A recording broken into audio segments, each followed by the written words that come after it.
All right, thank you for joining in on another episode of the Blue Couch Conversation. Today I have Eliseo from Valdophye Photography. How are you? Great. Thank you for having Welcome.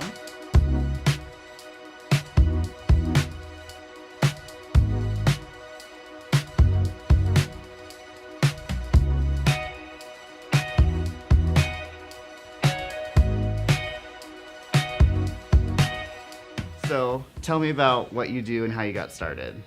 Well, we do photography. We've been doing it for a while now. Okay. I would probably say 23 years is a good. That's not that long. When I actually thought that I could do this as a business wasn't until I got hired for a wedding, for an actual wedding, and I don't know how it got around that I can do photography and so Who forth. said But that? yeah, I don't know who was spreading rumors around. But so they actually hired me, and they're like, well, how much are you gonna charge me? And I was like, I don't know. I said, because I don't know like how much film I'm gonna use. Back then it was depending on the film that you bought, it determined the price as well. There was more expensive film, more affordable film. So I didn't know what I wanted to use. So I was like, it's hard for me to price it. Not only that, but I just didn't feel that I was good enough to charge anybody.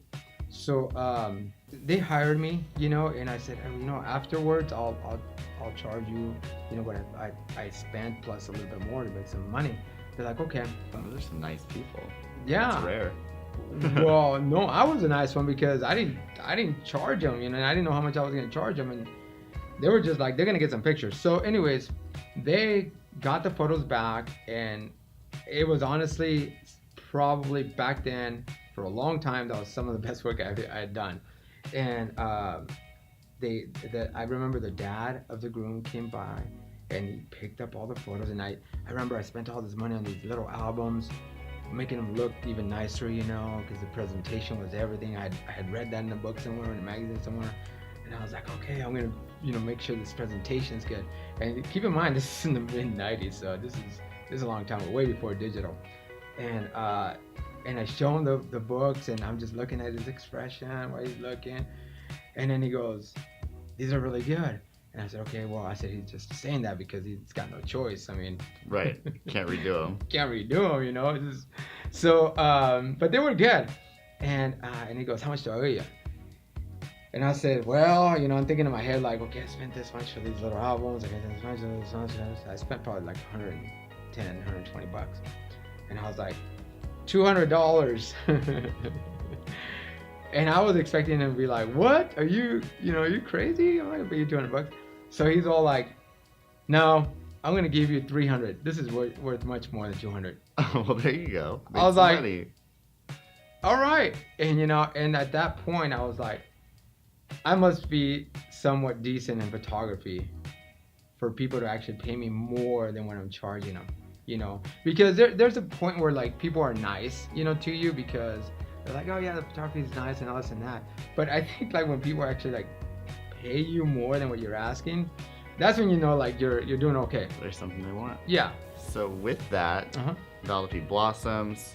What was your big mishap? Have you ever had a situation that you were like, what am I going to do? Where do we start? We just gotta pick one. Hopefully there's not too many. There was this one time that we were getting ready to go do a wedding. We actually had a few weddings that day, and we had the whole crew at the studio, and we were ready to go. So we started. Well, we thought we were gonna pull out all the equipment out of the safe. So we go to the safe, and the safe is not opening. The safe is locked. It locked us out. So it did its job. It did its job. It did it too well. So we changed the battery. We did everything possible. We were going in circles trying to figure out like, what do we do now? Luckily, we did have a lot of backup equipment that apparently to us wasn't good enough to be in the safe. But we had all that, and it did really save us. It did really save us, and it was a lesson well learned. Where if you have a safe, make sure it's up to date with the batteries. Make sure that if you're having any kind of issues on it, replace the safe or get it fixed or something, because sometimes those safes will lock you out, and if it's on the day of, ooh. Yeah. So with that, You survived. You have great weddings all the time. Have you ever had a fairy godmother experience? And what was that like? We had a lot of experiences with fairy godmother. It's always really good to work with her because with you guys, because of the team now. Because you can just tell how organized the wedding is versus someone that doesn't have a coordinator. And I mean, I know that there's like the mom or the person that is in charge of the venue that coordinates and so forth, but it's not the same. I always tell everybody, like, the person at the venue is just going to take care of their venue, to make sure that the lights are on, the fans on, make sure the chandeliers work, make sure there's power and so forth. But they're not going to make sure that anything, the florist gets there, that your DJ is set up. I mean, they're not going to, they don't worry about that. They just worry about the venue and so forth. So I think a lot of times people misunderstand like what the coordinator of the venue is or what it does. But we had this one here with this one really stands out to me because this one was in Vegas, and this was one of the most fun weddings we've ever done. And I mean, I'm talking a career of 20-something years that we've been doing this.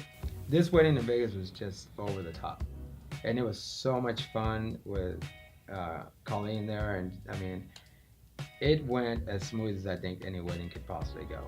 I heard there were a couple of special guests at that wedding.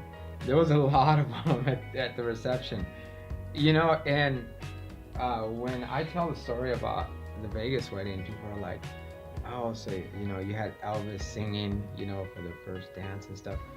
It was Elvis, and I think under any other circumstance that Elvis probably would be kind of cheesy, but on that wedding, he was like awesome. It was like perfect, he wasn't doing like crazy Elvis or anything. He was just like romantic Elvis, and they had showgirls and Oompa Loompas, and that's the one I heard about. That's what I was waiting for. So we I mean, there's lots of pictures in there. But we spent the whole day with them in Vegas there. Colleen make sure that we had our rooms, make sure that we got dinner. That's one thing that she always makes sure that their vendors eat, and that's really important for us vendors because we could easily be passed on, and not eat. And when you've been there for 10-12 hours, you need to eat, so she always you guys always take care of us with that. The very best. Yeah. So on that wedding, it seemed like it was only like an hour. I mean, it went by so fast because it was so smooth and everything just worked out really well. So time flies when you're having fun too. It does. It does. So as we wrap up, what is your best piece of advice to any couple that comes into your shop?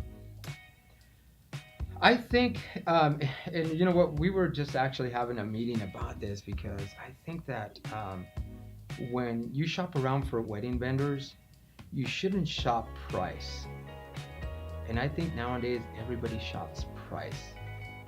Not to say that you should spend a lot, because sometimes some of the best vendors are not going to cost you a whole lot. They might be even less than other vendors.